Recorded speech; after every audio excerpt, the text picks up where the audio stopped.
দেখুন, মাহফুজ আলম চিনেন এই মুখটা উচ্চিংড়ে, কিন্তু সরকারি উচ্চিংড়ে, মানে বেসরকারি উচ্চিংড়ে আছে, সরকারি উচ্চিংড়ে আছে, বেসরকারি নাবালক আছে, সরকারি নাবালক আছে, বেসরকারি মৌলবাদী আছে, সরকারি মৌলবাদী আছে। এ হচ্ছে সরকারি। এ বাংলাদেশের সাধারণ গরিব গুরব মানুষের ট্যাক্সের টাকায় ফুটানি মারে। এ মাহফুজ আলম মোহাম্মদ ইউনুসের অত্যন্ত ঘনিষ্ঠ। মোহাম্মদ ইউনুস বোধহয় এর কথাতে বেসিক্যালি ডিপ স্টেটটা চালায় বলে আমরা খবর পেয়েছি, সূত্রের খবর, বাংলাদেশের দপ্তরবিহীন উপদেষ্টা।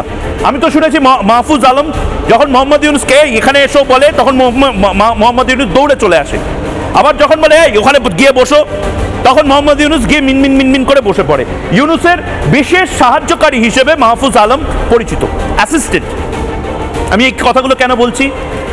রামগঞ্জে জন্ম, মাদ্রাসায় পড়াশোনায় মাহফুজ আলমের। প্রথমে বুঝে নিন এই ক্যারেক্টারটা।